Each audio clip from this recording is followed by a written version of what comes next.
Hi everybody, my name is Alan. On behalf of the crew, I'd like to welcome you to another edition of Bridging Heaven and Earth. You know, it's really amazing the way we all come together as human beings to do so many different things.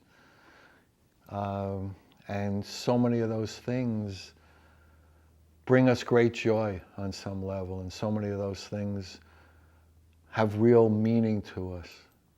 And for us here at Bridging, when we come together to do these shows and to meet these extraordinary guests who come in from all over the planet, and to show, you know, to pick out the videos and to pick out this incredible healing art that we show almost on every show,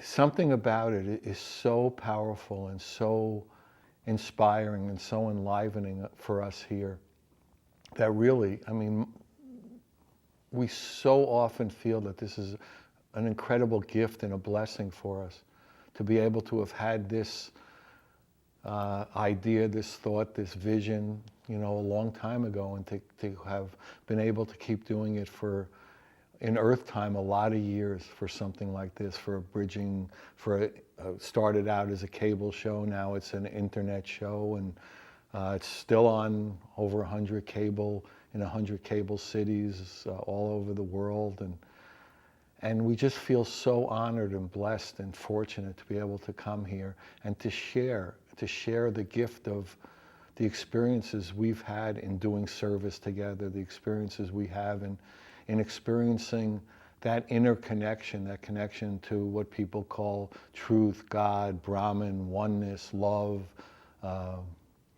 and to be able to come together with the guests and the art and the music and the extraordinary, talented, dedicated, charismatic people from all over the world is just an incredible honor for us again.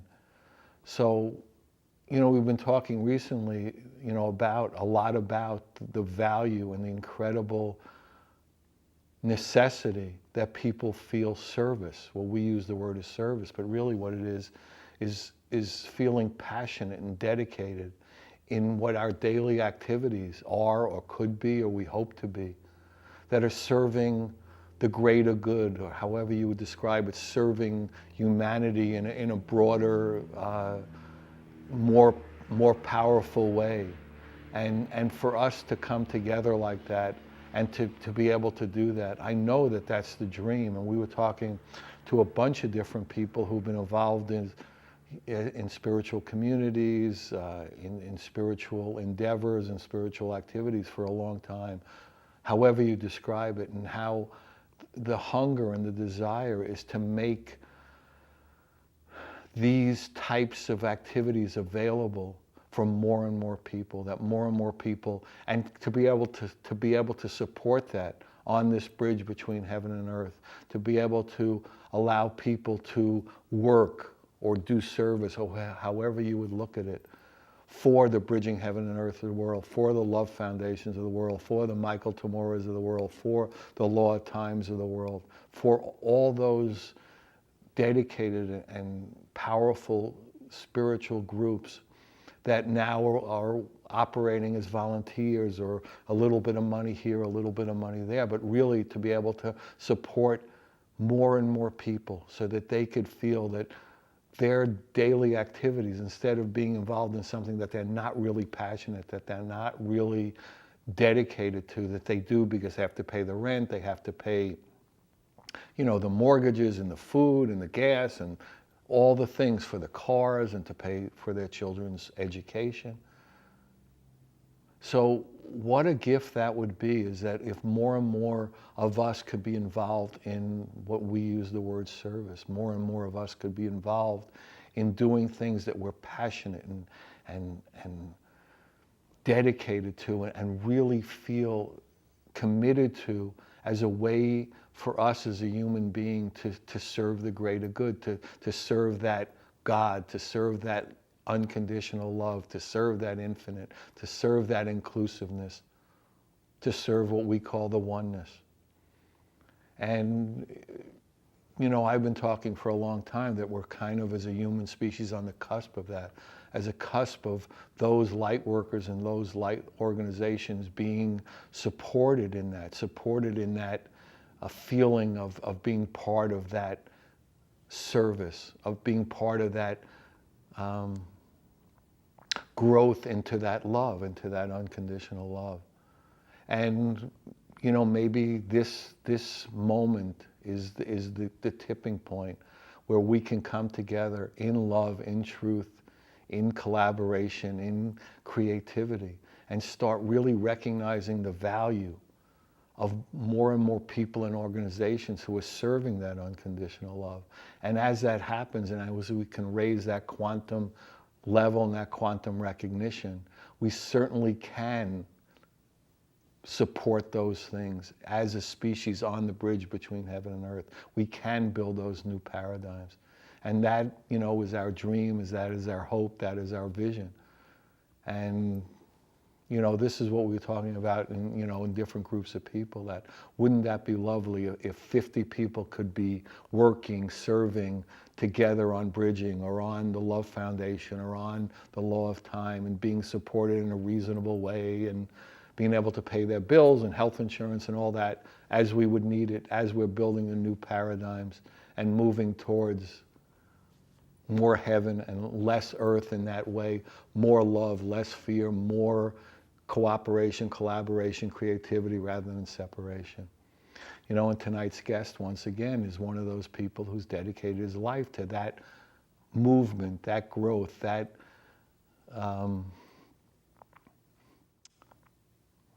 hunger to be part of that healing, that connection, that reconnection, that oneness. Samuel Kivach is a spiritual teacher, he's a Goodwill ambassador, he's a sacred geometry specialist, he's a social entrepreneur, a community synergist, and his real desire is to bring in those new paradigms.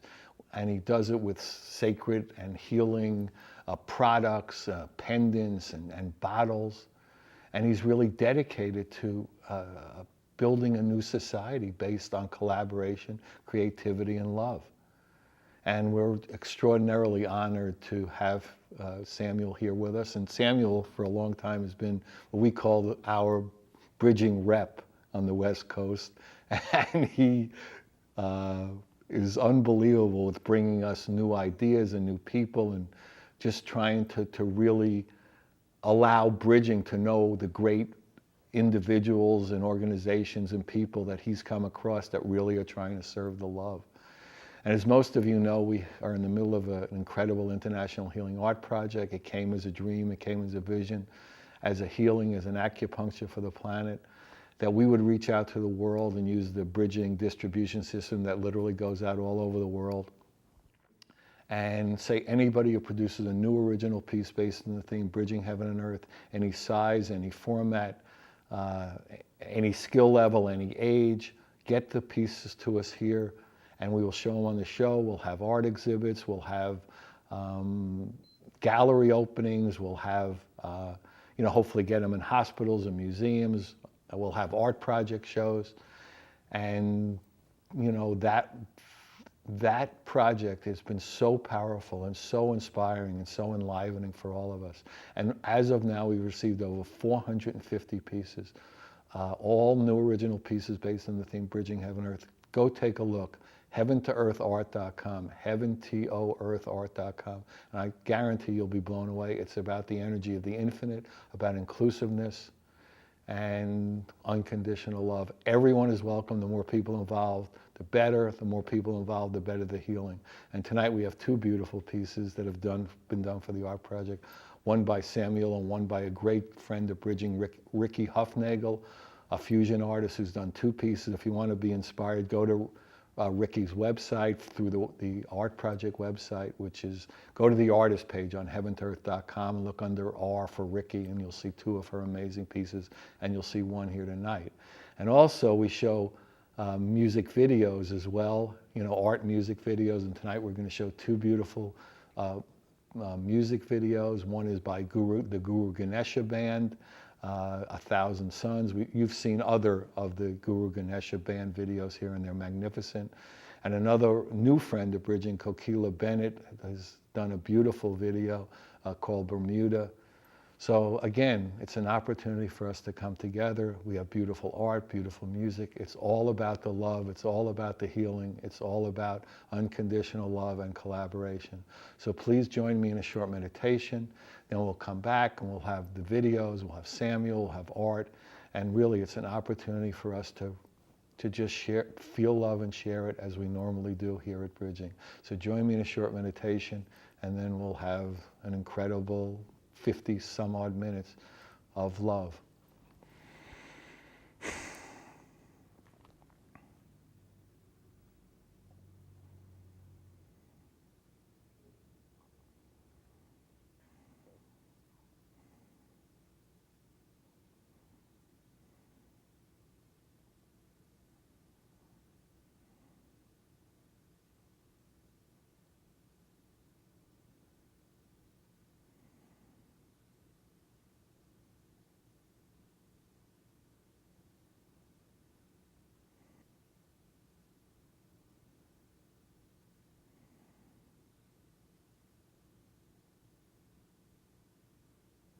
Yeah, thank you. So that was beautiful. So yeah, the first video we're showing is the Guru Ganesha Band, 1,000 Suns.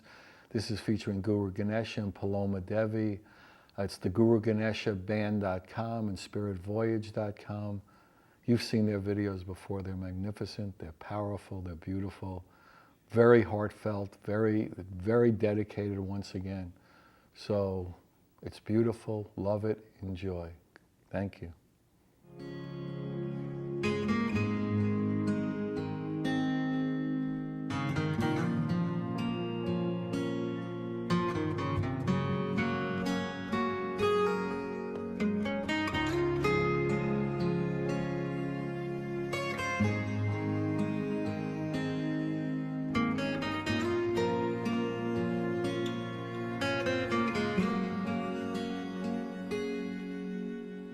Oh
May the light of 1,000 suns shine through.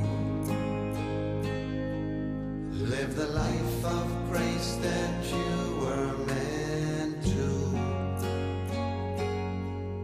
May the light of 1,000 suns shine through.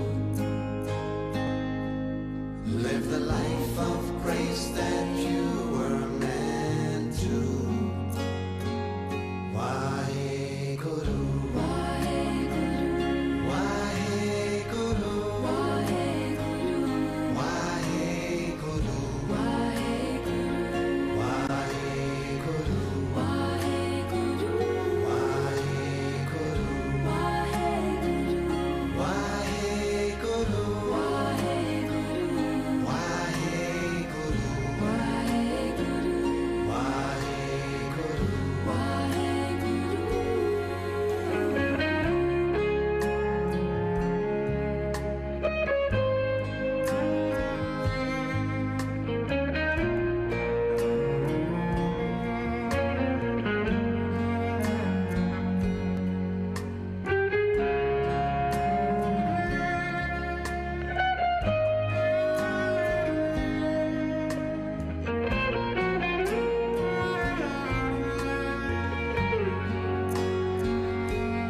Carry the light of God's love into this world.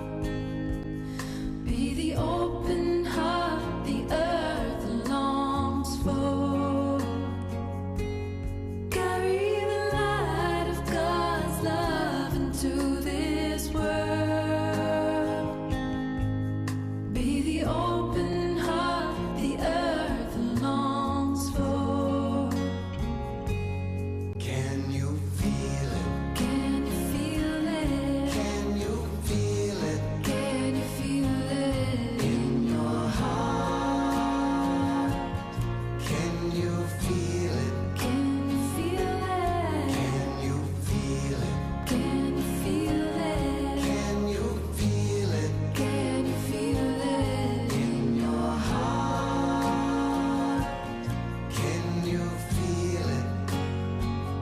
Open your heart. Open your heart. Open your heart. Can you feel it? Open your heart. Open your heart. Open your heart. Can you feel it?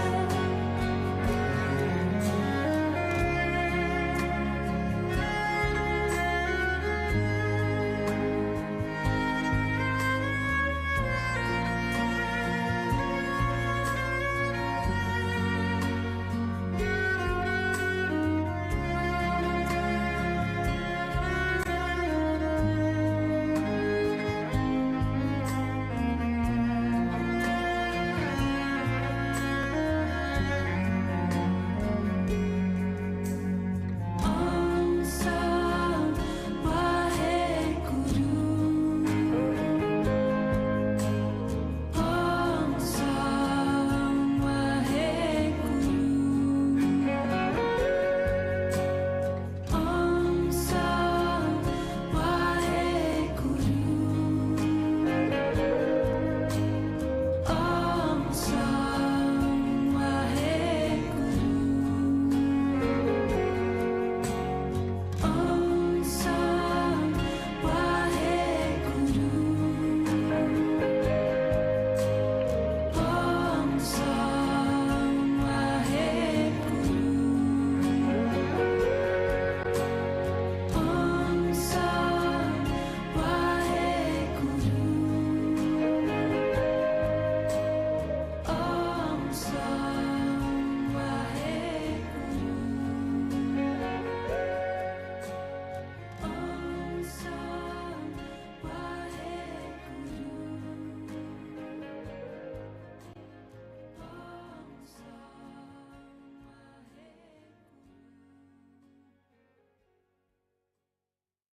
Hi everybody, welcome back. So that's beautiful video. The Guru Ganesha Band, Paloma Deva, and it's the GuruGaneshaBand.com and SpiritVoyage.com. 1,000 Suns, beautiful.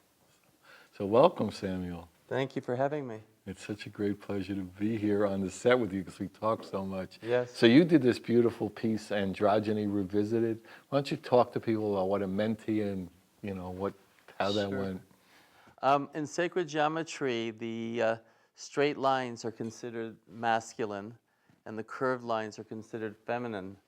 And so this is a blend of the masculine and the feminine, which is what we need to do as people. We have to develop our masculine side and our feminine side and find a balance between the two, and then we have a more balanced life. Oh, beautiful. So at the opening, I was talking about community, common unity, oneness, that connection, the healing of the heart.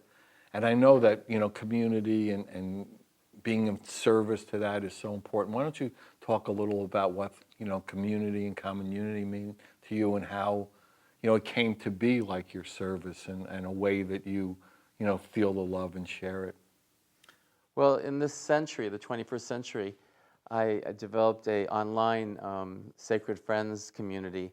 It's an email blast list of people that I've met over the last 12, 13 years. And it's a way of connecting people and letting them know what's happening. I have this desire, it's my calling, to share important events with people. And that seems to be a way that I create community. In the late 80s, early 90s, I had another group called Transformational Friends of Santa Monica, where we met in my home every week for every Wednesday night for about a year and a half, and then in another more public place on a larger scale. And I was creating community there too. I believe that people need to help each other and need to be there for each other. And in my 20s, I had a period of where I was, basically feeling emotionally depressed for a long time. And I experienced the lack of community and the pain that came with that.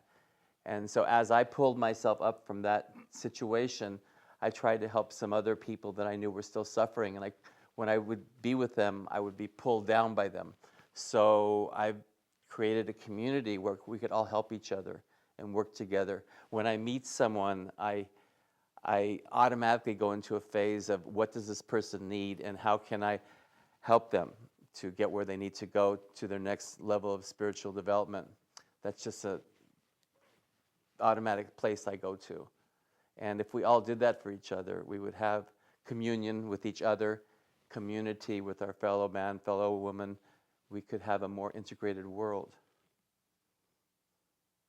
Right. And at some point, you found that the way into your own experience of that common unity, that oneness, that unconditional love was through sacred geometry. Yes. So why don't you talk about how you came into that and what sacred geometry means to you and the workshops you've given it and all that? Well, in my high school geometry class, I was very bad at proofs. My mind just couldn't go there. But I was very good at geometric constructions. I seemed to have a natural ability in that area. And after teaching for 6 years, as a substitute in LA Unified, I became a regular full-time teacher in 6th grade math science inner city. And I was looking for a way to turn the kids on to math. And I had experienced a lot of the Drumvalo Melchizedek videos, and I love music and videos. And he had a whole series on the Flower of Life, which is his take on what sacred geometry is. And so I combined all that, and I created a curriculum for middle school called Geometric Drawing, the Math Art Connection. And I use math, art, music, and video to get people involved with, get the students involved with the geometric drawing and ultimately draw their own sacred mandala using music and video to shift them to the right side of their brain so that they could be more expressive, more intuitive. And I also developed that as a workshop for math teachers, which were up to 16 hours long. And it was very exciting. I did that for 10 years, and then I took it out into the public, called a geometric drawing. No, I call it Sacred Geometry Patterns of Creation Revealed. So now I do a PowerPoint with that. And after teaching it for about 12 years, I said, I want to find something that expresses this and wear it as a pendant. And so I searched the world, and I found a pendant that really grabbed me, and I started wearing it. And strangers were stopping me in the street and saying, "Where can I get one?" And a light went off in my head. I'm an entrepreneur by nature. And I started importing these. And it's grown into an amazing thing. People are very excited by the pendants. My wife, Pauline, when I get the pendants in from India, she takes them and charges them. She's been doing healing with crystals and gemstones for 30 years. In fact, we met at a crystal healing workshop. And she charges them up with pyramid and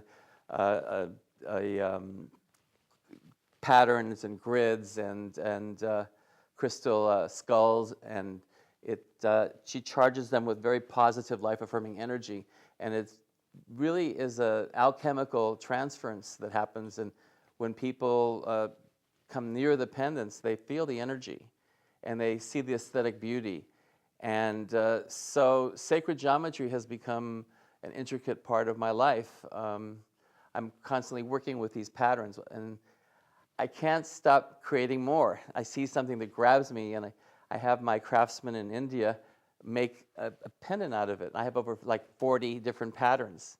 In fact, on my website, sacredpendants.org, you can see all the beautiful pictures. And people, I'm constantly getting feedback from people. They really love the colors and the patterns and the energy, and it's become sort of a way of life. Mm-hmm. And the feedback you're getting is that these pendants, by wearing, you gave me one and I carry it. I don't necessarily wear pendants around my neck as much, but I carry it, and people and I feel a certain healing energy, a certain common unity, a certain connection energy. Why don't you talk to that a little bit? Each of the gemstones, there's 5 basic gemstones, the black tourmaline, turquoise, lapis lazuli, red coral, and malachite. Each one has its own healing property, and each of the patterns have their own meanings. And a lot of these patterns go back thousands of years, like the Sri Yantra is an ancient Vedic symbol for the power of creation, the Om symbol. Basically, we have a strong connection, the two of us, because we're in the same field. This is all about oneness. It's about finding the oneness of creation.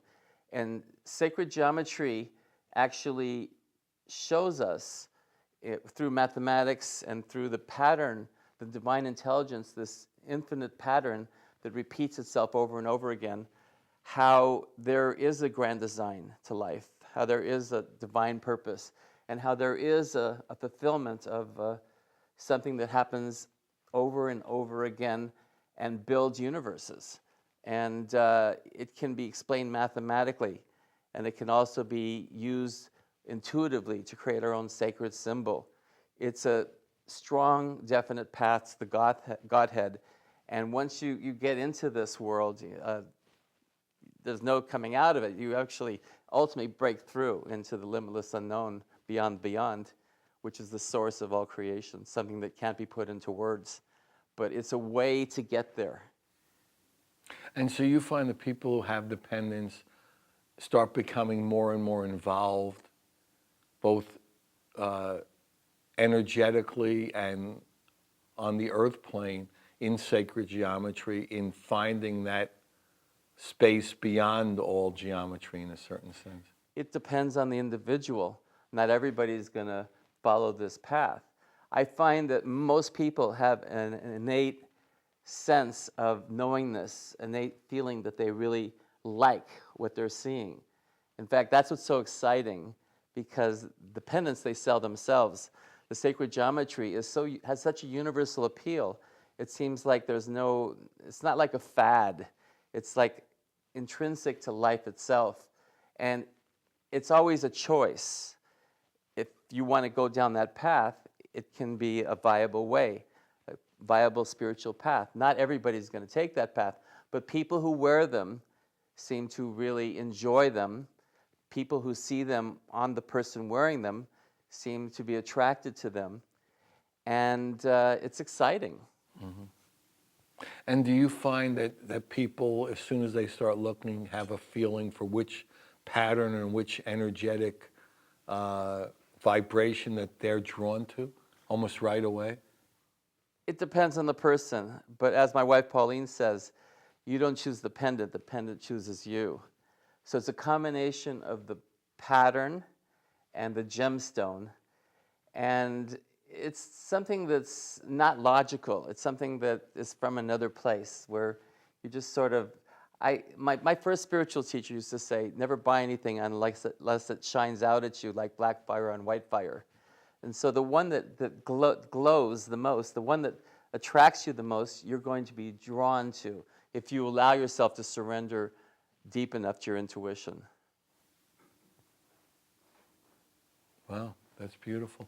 And so as an outgrowth of this, you've gotten into other healing products, healing modalities, ways to bring that unconditional love into more paradigms, into more people's lives. Why don't you talk about that a little? Well, a year before I started doing the pendants, I discovered someone pulled a violet, it actually looks black, but it's violet bottle out of their car, and I immediately felt a connection to it energetically. I had to have it. And it was Miron, a violet flame glass bottle. And I've been doing Reiki like 35 years now, but I had been doing Reiki 30 years, and so I felt the energy of it. I was more tuned into it. And when I went to buy it, it was so expensive that I decided I'll just get some of these and share them with my friends. And that was the first of, I think I have 23 different shapes and sizes of bottles and jars of the Miron Violet Flame glass. In fact, the website that I just rebuilt for that is violetflameglass.com. Mm-hmm. And those bottles, they raise frequency and they keep things fresher longer. And I've been doing this like about 5-6 years now with the glass, and I'm getting orders and shipping them, and that's a very mundane, menial kind of thing. But I don't seem to get tired of doing it because I just like holding the glass. You just feel the energy. And you feel it's a service to get these into people's hands, to allow them to experience this healing glass, this harmonious glass in a way. I'm all about raising vibrational frequency and helping people to wake up to their highest potential. So the products that I carry, they have an energetic essence to them that help people have more qualitative lives. And the email blasts I send out are about sharing information. I'm a lifelong learner, lifelong teacher, and it's about sharing information that needs to go out there for people to know, and different people are attracted to different things. I'm not attached to what someone chooses to do, to wear, to buy, but I want to put it out there so that they have the choice of qualitative things. And so I sell the pendants, I sell the bottles. In fact, I just started I combined the two. I used some of the patterns from the pendants, I etch them on the bottle, and then I put affirmations underneath them. Like I have a tree of life on one of my bottles etched, and it says underneath it, vibrant health. So it's getting the message, reading the message, feeling the vibration of the pattern, and feeling the energy of the bottle. So it's all about surrounding your life, your home, your body with things that add to your energetic potential. Because there's a lot of negative things we're bombarded with, and the more we can pull in things that are life supportive, people that are life supportive, good community, good products, good friends, the more we have a chance of living a qualitative life. That's nice. That would be a good idea, to lead a quality life. And you find that all these tools, both the newsletter and the pendants, are a way to harmonize and as we were talking earlier, to like bridge heaven and earth in a sense? Well, I think that the key to being happy in life is finding what your particular strength is, your particular calling is, and surrendering to it and going for it. As they say, follow your bliss. I was a teacher for 22 years in the LA Unified School System, and I started that career when I was 35. And the reason I got into teaching was I was doing various small businesses, because that's what my father taught me to do, and I wasn't happy. And so I was taking a class at Santa Monica College, and I was studying Erik Erikson's 8 Stages of Life. And it said in the first stage of life, which is a middle adulthood, which is about where I was back then, if you don't start giving back, then you stop growing spiritually. You have to serve. Yeah, so I thought, what can I do? You know, I have to make a livelihood, but what can I do where I serve? And so I thought I'll become a teacher. All right, let's hold that thought, and we'll serve the whole next section and talk about service. Okay. All right. So the next video we're going to see, switch out the art and put in a beautiful piece of art, the Bridge of Love, Ricky Huffnagel. But we're going to show a beautiful video. Kokila Bennett, she's a new friend and family of bridging. This is called Bermuda. It's composed by Kokila Bennett, and her website is kokilamusic.com. That's KOKILA music.com, and thehealingaltar.com as well. So Kokila Bennett, Bermuda, enjoy.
Hi, everybody. Welcome back. So beautiful video.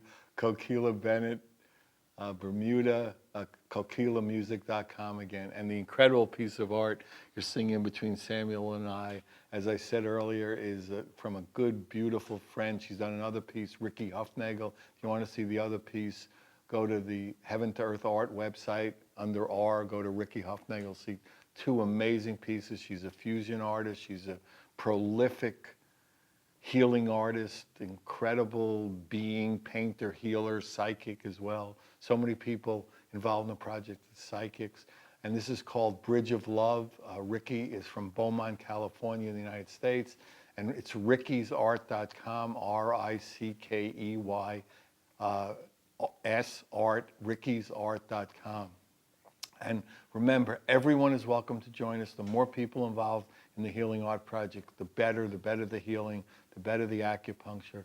Go to the website, Heaven to Earth Art, and if you're moved in any way, everyone is welcome. Everyone is represented on the homepage, and it's really an honor to be part of this collaboration with 450 already turned in pieces, and probably another 600 artists who are on there as just haven't manifested one yet. So it's something with 1,000 artists. So it's very, very powerful. So everyone's welcome.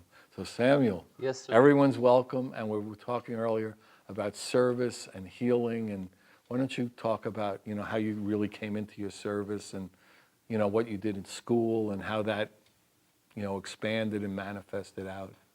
So I became a teacher, and my first 6 years was substitute teaching, and then I got a job, as I said before, as a sixth grade inner city math science teacher, and that lasted 7 years. And then I got the cherry on, what is it, the cherry job? Independent studies, modified homeschooling. I had my own office, and I worked one-on-one with students in the middle school level. And it was a great job, and I did that for 9 years. However, it just got to where I needed to change, ultimately. I got a lot from teaching. It taught me about structure, and I had to show up every day, and it pulled my life together.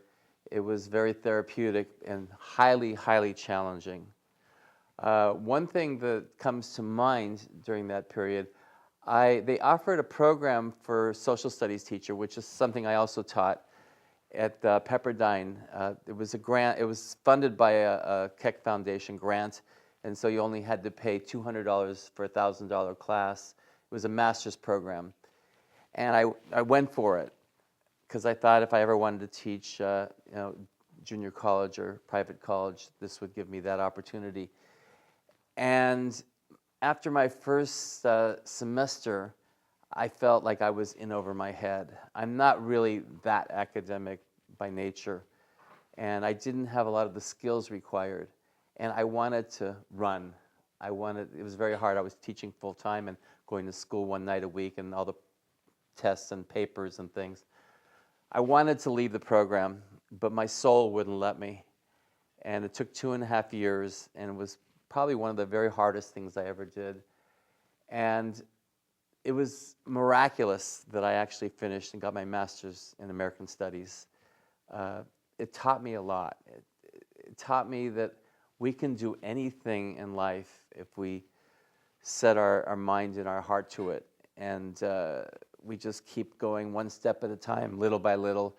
And having accomplished that, I realized that there's basically nothing that we can't do if we really want to. And I didn't really want to stay there, but my soul said, you need to do this. And that empowered me because it made me realize I can do anything. Yeah, we talk about where there's a will, there's a way. Yeah. Even if the will is not necessarily conscious. But, when the soul speaks, we can do almost anything, like you're saying. Right. So, what's your next question? No, you were still, I actually interrupted, so forgive me and go on, as they say. Anyways, so I was teaching, after about 20 years, I said, I've done this for a long time, and I need a change. I was basically tired of sitting on my butt all the time. And it was very satisfying because I was turning kids around. I was getting kids that were very turned off to education and re-engaging them in the learning process. And the parents loved me, and the kids got results. So I was being successful, but we need a change in life every so often. And I looked around and I saw there's people making money on the internet. You know, they're doing that. Why can't I? And so I just thought inside, you know, if some opportunity comes around, I'm gonna go for it. And then I found the bottles, and I started that. And the pendant, I wore the pendant, and strangers were stopping me on the street and saying, "Where can I get one?" And so, okay. So I started these 2 internet businesses, and I also sell these things at local events, you know, Whole Life, not Conscious Life Expo and various expos around town. I've been to New York to the New Life Expo. I've been to the Wholesale New Age Trade Show in Denver, and it's opened up a whole new life. And it's funny because my father wanted me to be a business person, and when I first did it, I did it on his terms, and I wasn't happy. And I did my 22 years of teaching, and then I came back to it, but in a whole new way, in a way that supports who I am, in a way that supports other people and supports life. And so it's been very satisfying. It's given my life meaning, because I'm sharing what I know, what I do, and it's all about raising consciousness. And so, if you had to define, if somebody came to you and said, when you talk about service, or what does exactly that mean to you? I mean, you know, in the New Age world, the New Age community, or in general community, people talk a lot, not necessarily about work or even play, but a destiny, a service, something that you're impassioned about, you're inspired about, that you feel bliss doing. How would you define that, and how would you help people to find that? Service is what you're here to do. And I know it took me a long, long time to figure that out. Like I said, in my 20s were very difficult. I didn't know where I fit in. When I graduated from UCLA in 1973 with a major in American Social History and minor in ethnic dance, I went to the job placement office, and the only thing I was qualified to do was sell Gallo wine. If you danced around the winery, So- as Zorba the Greek. No. I had a tremendous difficulty in figuring out, you know, where I fit in. But I would say you have to try things. You have to try things, and once you try something, and if it doesn't work out, at least you know that's not what you're supposed to do. And as you go through life, you see what clicks, and then you do things because you're called to do them. And Well, okay, maybe the question is, how do you get to the place where you're in tune with that inner intuition, that inner calling? well, I mean, how did you evolve to where you're aware enough or sensitive enough to know when you're actually being called, or it's a concept of somebody else, or it's a concept of your father, or it's a concept of society, or does it just feel better? Why don't you talk to that a little bit? it's a very good question. What I do to tune in is automatic writing. I'll sit down and I'll ask a question of myself and my higher self. I call it my soul family, whatever is working with me from the beyond comes through me, and I write down answers. And at the time that I'm writing it, it doesn't always make sense, but when I read it later on, it always makes sense. And do you do that after meditation, after a walk? I mean, do you set a time and then do this automatic writing so you're in the space to be quiet enough or in tune enough? So talk to that a little so people can get a feel for your process. I used to meditate before I did it. Now I just set the intention, and I usually do it in the morning when I'm fresh. I'm a morning person. I wake up anywhere from 5 to 6 in the morning, and that's where I'm at my peak. That's when I like to write if I'm making a commentary with my emails that I send out to the Sacred Friends community. That's when I'm sharpest. and really good information comes through. So first of all, you have to find out the time of day that works for you. For me, it's the morning. And I think it's just about a willingness to surrender and get your mind out of the way. You just have to want to know where you fit in more than anything else, more than life itself. Because if you don't find out where you fit in, you don't have much of a life. And when you say fit in, where your destiny is, where your service is, where you could serve the greater than the I, kind of, the we. I think that my belief is, before we're born, we make a pact or a covenant and decide what it is we want to learn in this lifetime. And we sort of set the outline for our life. And as we discover things that seem to resonate, we have to follow that line of thinking. And when we wander off that, we're not happy. And when we come back to it, it's like pressing the reset button. We're back on track. And I think if everybody did what their calling was, what they set out to do, what their soul purpose is, we would have a totally different world. And in what way? How would what exists now be so different? Would it be externally different, internally different? Would it heal the heart? Why don't you talk to that a little bit? I think a lot of people end up being conditioned by their family, their environment, their religion, the media, and it basically controls you, and you don't have your own mind. It's when the movie The Matrix came out. Right. I was so joyful. My whole body just went, yes, because finally someone was telling the truth about how we're programmed. It was right there in a movie, exposed. Mm-hmm. And when you don't do your part in the puzzle is incomplete. It has a hole in the puzzle. And we've got a lot of holes in a lot of puzzles. And so, what was your question? No, you're doing fine. Keep going. But I mean, how do we come back to that? How do we know when our destiny is? How do we fine tune our intuition? it's just a feeling you get. It's a feeling of your life having purpose. It's a feeling of things clicking. It's a feeling of satisfaction. You feel like you're connected inside. And on the outside, you feel like you're connected. I've done a lot of service. And I think because, with my email blast, I have Samuel@sacredfriends.org. That's what people can sign up to be on my Sacred Friends community in Los Angeles. I did that for the first 8 years. I didn't charge at all. And it was just pure service, pure joy of service. And now I've started to charge some people for email blasts because they're making money, so I figure I could have a little money too. Mm-hmm.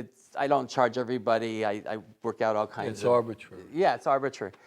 But I've done so much in terms of connecting with people, creating a path of friendship, creating that bridge of connection.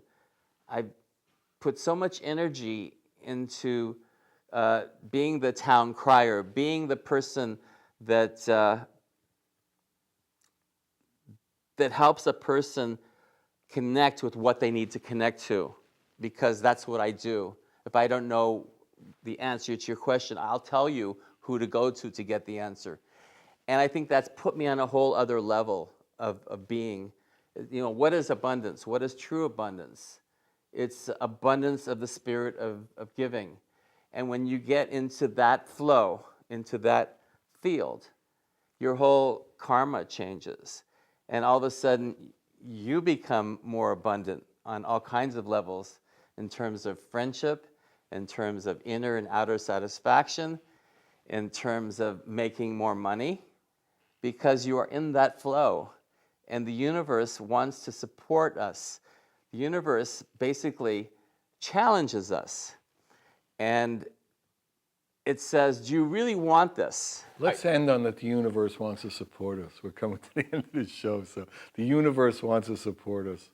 So if you want information about Samuel, any of the new Paradigm products, any of the workshops, the sacred geometry workshops, Alan, 805-687-2053, the International Healing Art Project. Join us. We love you. Good night. God bless you. Thank you.